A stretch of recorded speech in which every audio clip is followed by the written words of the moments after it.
El contexto lingüístico se refiere a todo lo relacionado con la producción de sobrenombres que sabrán cómo llegar a la estadística de lingüísticos, que afectan a la interpretación, adecuación e incluso significado de dichos mensajes. Para comprender el significado de un mensaje es fundamental tener en cuenta el contexto. El contexto es el entorno lingüístico que acompaña una palabra, expresión, del cual depende en muchas ocasiones del sentido de estas. El contexto de una palabra puede ser las otras palabras que lo rodean. Es una parte fundamental de la pragmática, la cual analiza el modo en cómo afectan al significado de un mensaje los diferentes tipos de contexto. Es un hecho elemental y bien conocido que el significado de un mensaje depende no solo de su estructura gramatical, sintáctica o léxica, sino también y en alto grado del contexto. El contexto lingüístico es el entorno lingüístico que acompaña una palabra, expresión o enunciado y del cual depende en muchas ocasiones el sentido de los mensajes. Ya que es estrictamente lingüístico, es el entorno que rodea a la palabra. También tenemos que los pronombres son palabras o morfemas cuyo referente no es fijo, sino que se determina en relación con otras que normalmente ya se han nombrado.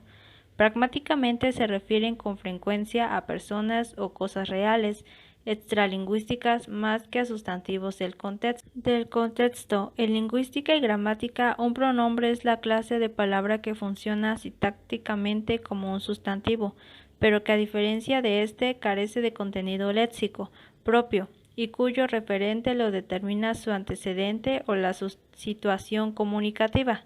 Sustituye no solo a sustantivos, sino a sintagmas nominales o incluso textos, mencionados antes o después de ellos, cuyo significado copian para usarlo en otro contexto sin poseer en sí mismo significado fijo.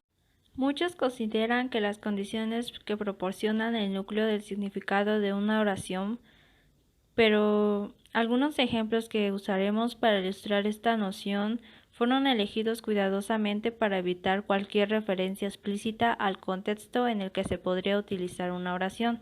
Supongamos que John tiene un gato, pero Mary no. Entonces, si John pronuncia I own a cat, entonces la expresión sería verdadera, pero si la misma expresión la dice Mary o María, expresará una falsedad porque diría I own a cat. Cuando la razón de este cambio en el valor de verdad es clara, el pronombre yo se refiere a quien quiera que pronuncie la oración, y podemos hacer esto explícito en términos de verdad, condiciones como en el inciso A nos dice que el hablante dice tengo un gato, ¿quién es John? Es cierto, y solo si John tiene un gato. En el inciso B tenemos que donde el hablante de tengo un gato es Mary, tengo un gato. Es cierto sí y solo si Mary tiene un gato. Si no tiene ni un gato, entonces sería falso. Hacer una distinción en una oración, un enunciado y una proposición. En una oración es una cadena gramatical de palabras. Cuando se habla o se escribe una oración en una ocasión, tenemos un enunciado de esa oración. Las oraciones son objetos abstractos que existen fuera del tiempo y el lugar. Los enunciados son manifestaciones concretas de oraciones y cada enunciado es único. Una proposición es el significado expresado por algún enunciado de la oración. A obtener una especificación completa de la proposición expresada por un enunciado de una oración que contiene un pronombre, debemos tener en cuenta un aspecto del contexto, es decir, la identidad de la persona que hace el enunciado. Como lo podemos ver en el cuadro donde dice de la declaración que el primero tenemos a Mary, que dice I own a cat. En oración tenemos a I own a cat. En proposición Mary owns a cat. Y en valor de la verdad tenemos que es falso. En segundo tenemos a John, I own a cat. En oración I own a cat. En proposición John owns a cat. Y en la evaluación de si es verdadero aparece que sí es, de acuerdo al contexto. Palabras como pronombres personales que requieren contexto para su interpretación son conocidas como palabras deíticas, de la palabra griega antigua que significa punto. Este término en sí se origina con otro tipo de palabra deítica, los demostrativos cerca del hablante y distante del hablante, y es digno de mención que a menudo acompañamos tales palabras con un gesto señalando. Algunos idiomas, como para el español, tienen un tercer demostrativo, que se usa para referirse a una entidad que está cerca del destinatario, y otros lenguajes tienen sistemas más complejos.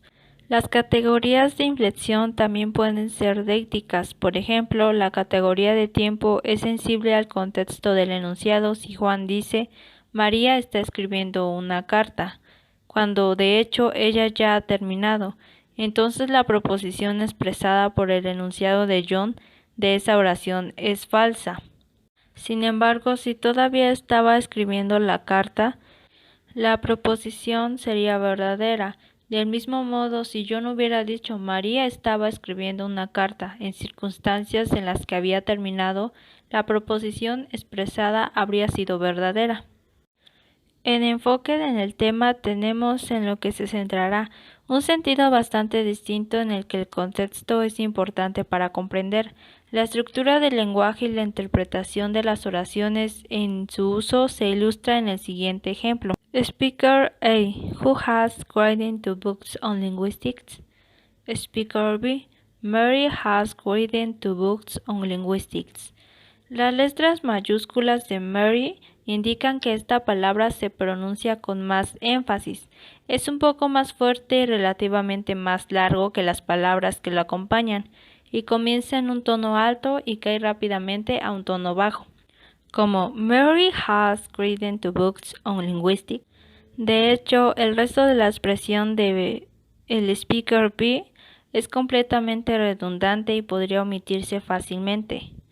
Ahora, si se considerara una ligera variante en la que el hablante B enfatiza una palabra diferente, Speaker A, who has written 2 new books on linguistics. Speaker B, Mary has written 2 books on linguistics. La contribución del hablante B suena muy extraña, indicado por el signo de interrogación, y podría verse como una señal de que el hablante B ha escuchado mal o ha entendido mal lo que el hablante A ha dicho. La razón de la rareza de la expresión B es intuitivamente clara, ya que el hablante A y el hablante B ambos saben que la conversación es sobre 2 libros sobre lingüística, y el hablante A quiere conocer el autor de estos 2 libros, pero la respuesta en que lo hace sonar como si el hablante A necesita saber el número exacto de libros sobre lingüística que ha escrito Mary.